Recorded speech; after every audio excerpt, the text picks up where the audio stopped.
प्रधानमंत्री नरेंद्र मोदी का संबोधन राष्ट्र के नाम आपने सुना और कल से देश में जीएसटी बचत उत्सव शुरू हो रहा है। प्रधानमंत्री नरेंद्र मोदी ने सबसे पहले देश को नवरात्र की शुभकामनाएं दी और साथ ही जीएसटी के इस नए रिफॉर्म का जिक्र उन्होंने किया है। तो कल से सभी का मुंह मीठा होगा। नए जीएसटी से कारोबार आसान होगा, रोजमर्रा की चीजें और ज्यादा सस्ती होंगी। नए स्वरूप में 5% और 18% ये दो स्लैब होंगे और 12 लाख आय पर इनकम टैक्स भी नहीं रखा गया है। घूमना फिरना भी सस्ता होगा। प्रधानमंत्री का संबोधन आपने सुना। अब घर बनाना भी सस्ता हो जाएगा। न्यू मिडिल क्लास के सपने साकार होंगे। कार खरीदने पर अब कम खर्च करना होगा। नागरिक देवो भव के मंत्र से सरकार जो है वो काम कर रही है।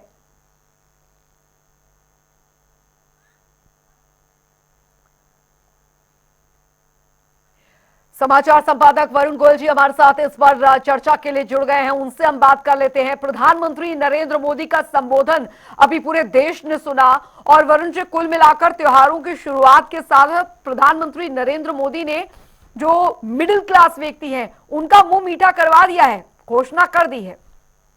देखिए अंजलि, आमतौर पर प्रधानमंत्री का संबोधन जब होता है उसमें सरप्राइज एक होता है, सरप्राइजिंग एलिमेंट होता है। लेकिन आज का जो संबोधन है लगभग जो कयास से जो माना जा रहा था बिल्कुल वैसा ही संबोधन रहा, क्योंकि कल से जीएसटी का नेक्स्ट जेन जीएसटी 2.0 जिसे कहा जा रहा है उसकी शुरुआत होने जा रही है। और उस लिहाज से प्रधानमंत्री ने कई बातें रखी हैं। एक तो क्या है कि अभी वैश्विक चुनौतियां बनी हुई हैं, अमेरिका से जिस तरह के हालात हैं वो दिख रहे हैं, उस बीच में भारत की अर्थव्यवस्था को मजबूत करना होगा। प्रधानमंत्री कई बार कह चुके हैं कि हमारा सबसे बड़ा दुश्मन है हमारी डिपेंडेंसी, दूसरों पर निर्भर होना।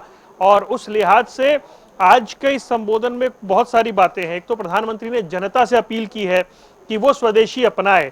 हमारे घर में हमारे रोजमर्रा के इस्तेमाल की चीजों में कौन सी विदेशी चीज का इस्तेमाल हो रहा है ये हमें पता ही नहीं है। और कुछ उदाहरण भी उन्होंने दिए और बहुत सारे उदाहरण हमारे खान पान की चीजों से लेकर ऐसे बहुत सारे एग्जाम्पल हैं, चाहे हमारा टूथपेस्ट हो या बहुत चीजें हैं, उसमें से कौन सा भारत का ब्रांड है कौन सा विदेशी ब्रांड है हमें पता ही नहीं है, क्योंकि ग्लोबलाइजेशन के दौर में इसका अंदाजा ही खत्म हो गया।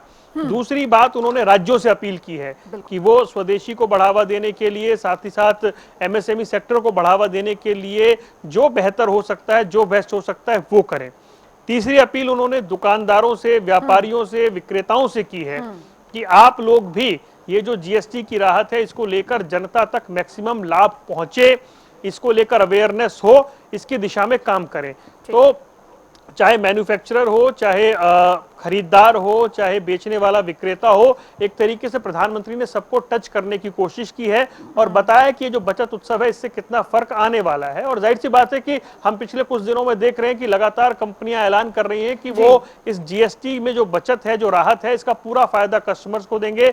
चाहे वो गाड़ियों की बात हो, चाहे वो डेयरी प्रोडक्ट की बात हो, चाहे वो दूध मक्खन घी की बात हो, सबकी जो धीरे धीरे जो रेट लिस्ट है वो सामने आनी शुरू हो गई है। तो कल से जो बचत को लेकर एक नया ऐलान है वो होने जा रहा है, उस पर काम होने जा रहा है। दूसरी बड़ी बात, त्योहारों का सीजन शुरू हो रहा है, नवरात्र से लेकर फिर दिवाली और छठ तक ये पूरा सत्र, और उसके बाद जो देश में शादियों का जो एक समय आता है वो सब। तो अब से लेकर के हम ये कह सकते हैं कि होली तक ये जो 4 से 5 महीने होते हैं, पूरा त्योहारों का जो समय रहता है, इसमें डिमांड जो है वो बढ़े, सप्लाई जो है वो बढ़े, मैन्युफैक्चरिंग है वो बढ़े और भारत का जो ग्रोथ इंजन का पहिया है वो और तेजी से दौड़े, इसको लेकर काम किया जा रहा है। दूसरी बड़ी बात है कि खर्चा तब कर पाता है आदमी जब उसकी पॉकेट में पैसा हो। अब जिस तरीके से लाइफ इंश्योरेंस, हेल्थ इंश्योरेंस पे जो बचत की गई है, जो टैक्स सेविंग होगी, तो पॉकेट में, मिडिल क्लास की पॉकेट में पैसा होगा, उसकी पॉकेट में पैसा होगा तो वो खर्च कर पाएगा। इस सब की ओर इशारा प्रधानमंत्री ने किया है। उदाहरण के तौर पर अगर हेल्थ इंश्योरेंस 20,000 रुपए का है तो उस पर 3600 रुपए के आसपास का जो टैक्स लगता था वो जीरो हो गया है। तो इस तरीके से इस तरह की जो बचत है उन सब की ओर प्रधानमंत्री ने इशारा किया है। माना जा रहा है कि ऑटोमोबाइल सेक्टर में अच्छी खासी सेल बढ़ेगी और दूसरे सेक्टर में इसका लाभ होगा। और वैश्विक चुनौतियों के बीच में ये बड़ा जरूरी है कि उससे पहले प्रधानमंत्री की स्वदेशी अपनाओ की जो एक बड़ी अपील है, इससे पहले जब जब प्रधानमंत्री ने अपील की है उनका बड़ा असर हमने देखा है। चाहे वो सिलेंडर पे से सब्सिडी छोड़ने की उन्होंने देश के सामने आकर अपील की हो या दूसरे मौकों पर आकर उन्होंने बात की हो, उस अपील का व्यापक असर रहा है। अब वो दुकानदारों से लेकर के ग्राहक तक से कह रहे हैं कि स्वदेशी अपनाइए, भारत में बनी हुई चीजों को खरीदिए, ताकि जो लघु उद्योग है, जो मझोले उद्योग हैं, जो छोटे उद्योग हैं, उनको फायदा हो, उनको फायदा होगा तो यहां इकॉनमी आएगी। आप याद करिए, प्रधानमंत्री तो इतना तक कह चुके हैं कि जो लोग अपनी शादियां वगैरह करने डेस्टिनेशन वेडिंग के नाम पर विदेश जाते हैं, वो वहां ना जाकर भारत में ही करें, ताकि यहाँ के जो इस बिजनेस से जुड़े हुए लोग हैं उनको फायदा हो। तो उस लिहाज से आज जो एक्सपेक्टेड लाइन थी बोलेंगे, लेकिन अंजलि इंपॉर्टेंट बात यह थी कि स्वदेशी अपनाने की अपील के साथ साथ राज्य सरकारें, मैन्युफैक्चरर, विक्रेता और ग्राहक सबको प्रधानमंत्री ने टच किया है। अच्छा वरुण जी, कुल मिलाकर एमएसएमई सेक्टर पर भी काफी फोकस यहाँ पर रहा है और मोदी सरकार का शुरू से ही अब ये फोकस रहा है कि एमएसएमई सेक्टर को और ज्यादा उभारा जाए ताकि इसका प्रभाव जो है वो पड़े, और यही पहला स्टेप है आत्मनिर्भर भारत की ओर। उसका भी जिक्र आज प्रधानमंत्री नरेंद्र मोदी करते दिखे। देखिए अंजलि, एक और इंपॉर्टेंट बात थी, आज प्रधानमंत्री ने जिस नियो मिडिल क्लास की बात की है, ये अपने आप में एक ऐसा वर्ग है जो खर्चा करता भी है, जो अवसर आ रहे हैं उनमें अपनी कोशिश करता भी है।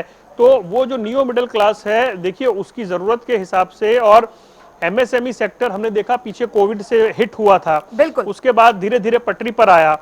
अब अमेरिकी प्रतिबंध या दूसरी चीजों से उस पर असर ना पड़े, और ये इसके असर को कम करने के लिए जीएसटी से बदलाव में लेकर के देश के बीच में एक पॉजिटिव माहौल बने, मार्केट, व्यापारी, ग्राहक, कस्टमर सबके बीच में, मैन्युफैक्चरर के बीच में एक पॉजिटिव माहौल बने, उसको लेकर सरकार का पुश, जिसे हम इकोनॉमिक लैंग्वेज में कहते हैं, वो सरकार का पुश दिखाई दे रहा है।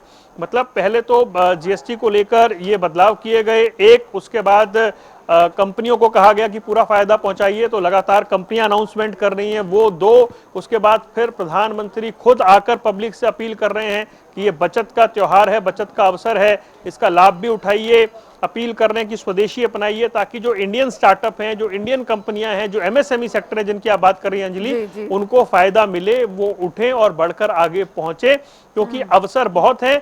भारत दुनिया के सबसे बड़े बाजारों में से एक है। अगर बाहर अमेरिकी प्रतिबंध से भारत का जो निर्यात है उस पर असर पड़ता है, तो अपने बाजार में खपाने के लिए कमी नहीं है, बशर्ते कि उस तरह की सुविधाएं बनाने वालों को मिले, जो ग्राहक है उसको भी लगे कि उसकी पॉकेट पर बहुत वजन नहीं पड़ रहा है। तो एक इकोनॉमिक पुश जो है सरकार की ओर से किया गया है। प्रधानमंत्री खुद देश के सामने आकर उन्हें संबोधित करके ये अपील कर रहे हैं कि ये खरीदिए। तो इस लिहाज से या फिर इसमें जुड़िए और स्वदेशी अपनाइए, उसको जितनी बार उन्होंने दोहराया है, जितनी बार अपील सरकारों से और खुद राज्य के पब्लिक से और विक्रेताओं से की है, तो इसका मतलब ये है कि भारत की ग्रोथ स्टोरी और बेहतर हो। भारत का जो ये जीएसटी रिफॉर्म के बाद उम्मीद की जा रही है कि हमें बहुत अच्छी ग्रोथ हमारी हो सकती है, हमारे देश की इकोनॉमी की, उस दिशा में प्रधानमंत्री की इस अपील को देखना चाहिए अंजलि।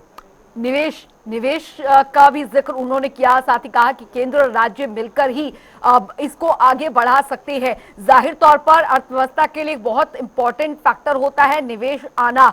अब वो निवेश जो है वो भारत के अंदर किस तरीके से इसको इंट्रोड्यूस किया जाएगा और निवेश का वातावरण राज्यों में किस तरीके से डेवलप किया जाएगा, ये काफी महत्वपूर्ण है। शायद यही वजह है कि प्रधानमंत्री ने इसका जिक्र किया कि केंद्र और राज्य को मिलकर इस पर काम करना होगा। देखिए, इसमें दो तीन बातें हैं। पहली बात तो यह है कि जिस तरीके से अभी स्वदेशी अपनाने की बात अंजलि हो रही है, तो स्वदेशी का मैटर अपने आप में बड़ा महत्वपूर्ण हो जाता है। यहाँ की जो एमएसएमई सेक्टर है, इस जीएसटी की उन्हें राहत कितनी मिलती है। ये जो जीएसटी में बदलाव हुआ है, क्योंकि अब उन्हें भी टैक्स नहीं देना है, जो कस्टमर है उसको भी बचत होगी, मतलब अगर टैक्स का स्लैब कम हो गया है तो दोनों लिहाज से वो डिमांड बढ़े। दूसरी सबसे बड़ी चुनौती है कि जो विदेशी प्रोडक्ट है उसके मुकाबले जो भारत में बना हुआ प्रोडक्ट है उसकी स्वीकार्यता कितनी है। बहुत छोटी छोटी सी बातें हैं कि हम बहुत सारी कंपनियों को जानते तक नहीं है कि वो विदेशी ब्रांड है और वो हमारे रोजमर्रा के जीवन में उनका इस्तेमाल हो रहा है। तो प्रधानमंत्री ने इशारा किया है कि हमें पहचानना होगा कि हमारे अपने कौन से भारत के ब्रांड हैं, भारत में बनने वाली चीजें हैं जिनका ज्यादा इस्तेमाल हो। तो सबसे बड़ी चुनौती तो अभी स्वदेशी और बाहर से आने वाले सामान के बीच में अपने सामान की स्वीकार्यता है। उसकी क्वालिटी उस लेवल पे, इसीलिए प्रधानमंत्री आप देखें तो जो बाहर की जो प्रधानमंत्री जो है वो राज्य सरकारों से कह रहे हैं कि स्वदेशी को बढ़ावा दीजिए, वो राज्य सरकारों से कह रहे हैं कि एमएसएमई सेक्टर को बढ़ावा दीजिए, और वो पब्लिक से अपील कर रहे हैं कि आप भारत में बने हुए सामान को खरीदने की प्राथमिकता दीजिए।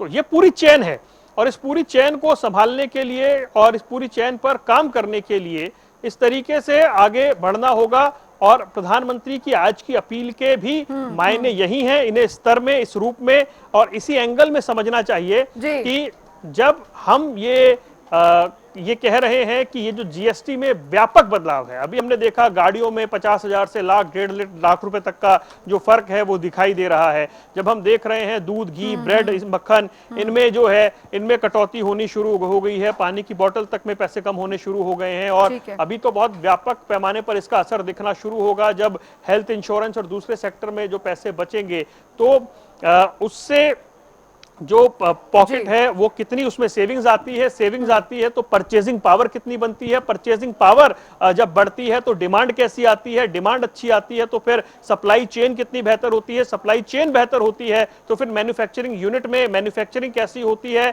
उससे रोजगार के अवसर कितने बढ़ते हैं। तो ये डिमांड सप्लाई जो चेन है ये पूरी इस तरीके से कनेक्ट है, और जब इस तरीके से कनेक्ट है तो उस लिहाज से काम करने के लिए मुझे ये लगता है प्रधानमंत्री ने खुद नवरात्रि की पूर्व संध्या पर देश की जनता के सामने आकर ये अपील की है। इसका असर कितना होता है, जीएसटी का फायदा कितना होता है, क्योंकि देश में ज्यादातर कुछ राज्यों को छोड़ दें तो एनडीए शासित सरकारें हैं, तो अगर प्रधानमंत्री राज्यों से अपील कर रहे हैं तो जाहिर सी बात है कि वो राज्य एमएसएमई और स्वदेशी की दिशा में आगे बढ़ेंगे, उनको प्रोत्साहन देने की दिशा में आगे बढ़ेंगे। तो उस लिहाज से लगता है कि काफी कुछ होगा, और ये जो जीएसटी सुधार हैं इनका व्यापक फायदा जनता को भी मिलना चाहिए, मैन्युफैक्चरर को भी मिलना चाहिए। थोड़ा पीछे जाएं, 2017 की अगर बात की जाए, जीएसटी रिफॉर्म जब आया था उस समय देश जो है अलग अलग ये जीएसटी और खासकर टैक्सेशन बचने की ओर कई तरीके के जो टैक्स हैं वो दिए जाने पड़ते थे, उसमें बदलाव किया गया था, और जाहिर तौर पर वरुण जी उसके बाद काफी ज्यादा बड़ा बदलाव जो आया है। लेकिन अब जो ये जीएसटी रिफॉर्म किया है, क्या लगता है भविष्य की दृष्टि से, क्योंकि प्रधानमंत्री ने इस बात का जिक्र किया कि अभी जरूरी है और ये कदम उठाना जरूरी था, लेकिन अब जो ये नई राह पर देश आगे बढ़ रहा है, इससे क्या लगता है कि अर्थव्यवस्था में और बूम आएगा? देखिए, जब जीएसटी आया था तब उसको लेकर कई सवाल थे कि बात तो वन नेशन वन टैक्स की हुई थी, लेकिन इतने सारे स्लैब क्यों हैं? अच्छा, जीएसटी से पहले ऐसा नहीं है कि देश में कोई टैक्स नहीं था। वैट वैल्यू एडिड टैक्स के नाम पर था, सर्विस टैक्स था, जो हम लगभग हर चीज पर जो सर्विस थी, जो चाहे कोई बिल हो, टेलीफोन का बिल हो, चाहे कहीं कोई और सर्विस हो, उसका 14.5% सर्विस टैक्स दिया करते थे। एक एक्साइज टैक्स लगता था, फिर उस पर स्वच्छता सेस लगता था, तो वो भी एक बहुत सारे टैक्स थे।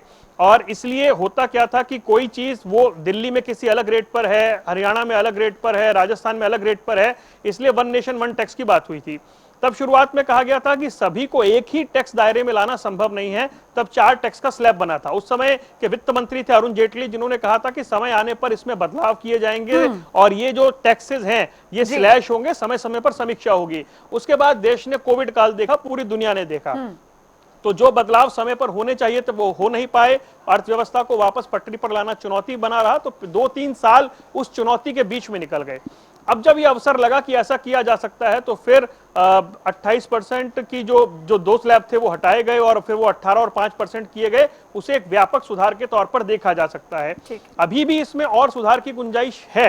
अब एक 40% का स्लैब वो जिन्हें सिन प्रोडक्ट कहा जाए या सुपर रिच प्रोडक्ट कहा जाए उन पर है, लेकिन बाकी पर लगातार कटौती हुई है, और 28% का स्लैब, 12% का स्लैब खत्म होने से जाहिर सी बात है बड़ी राहत मिलेगी।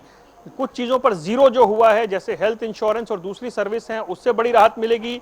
दवाइयां जो हैं जिसमें लाइफ सेविंग ड्रग्स हैं उनमें जीरो हुआ है, तो उससे बड़ी राहत मिलेगी। ये जो लोग इनसे जूझते हैं, खरीदते हैं, उनके लिए बड़ा चुनौती होता है। इस देश में वैसे ही हेल्थ इंश्योरेंस लेने को लेकर अवेयरनेस बहुत कम है, और उस पर भी अगर 18% जीएसटी देना पड़े तो बड़ी समस्या था, वो जीरो हो गया है। तो जैसे आपने कहा पीछे जाकर देखें तो 2017 के बाद जो सुधार समय पर हो जाना चाहिए था, कोविड काल की परिस्थितियों ने वो सुधार नहीं होने दिया। लेकिन अब जो सुधार हुआ है अंजलि, वो कम से कम ये बताता है कि एक पॉजिटिव इसका जो वेलकम है वो मार्केट में दिखाई दे रहा है। बड़ी से बड़ी कंपनियां जो कह रही हैं कि हम पूरा जीएसटी बेनिफिट जो है वो पब्लिक को देंगे, चाहे वो गाड़ियों की बात हो, चाहे डेयरी प्रोडक्ट्स की बात हो, हम लगातार कंपनियों को देख रहे हैं कि वो खुलकर कह रहे हैं कि ये बड़ा वेलकम स्टेप है।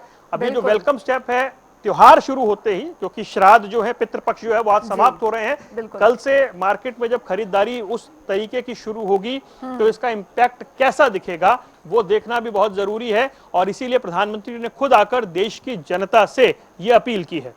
बहुत बहुत शुक्रिया समाचार संपादक वरुण गोयल जी हमारे साथ जुड़े और इस पर विस्तार से उन्होंने बताया कि किस तरीके से जो जीएसटी रिफॉर्म प्रधानमंत्री नरेंद्र मोदी ने आज देश को संदेश यहाँ पर दिया है और जीएसटी रिफॉर्म हुआ है उससे कितना ज्यादा फायदा जो है और आम जनता के लिए एक बहुत बड़ा एक बचत के तौर पर जो है उसे देखा जा रहा है। और इस नए जीएसटी रिफॉर्म से किस तरीके से आम जनजीवन में यूज होने वाली जो चीजें हैं वो सस्ती होती नजर आएंगी, वो काफी ज्यादा दिलचस्प रहने वाला है। यानी त्योहार से पहले ही प्रधानमंत्री नरेंद्र मोदी के संदेश ने लोगों के चेहरों पर मुस्कान जरूर यहां पर ला दी है और जो ये 2 स्लैब यहां पर रखे गए हैं उसके तहत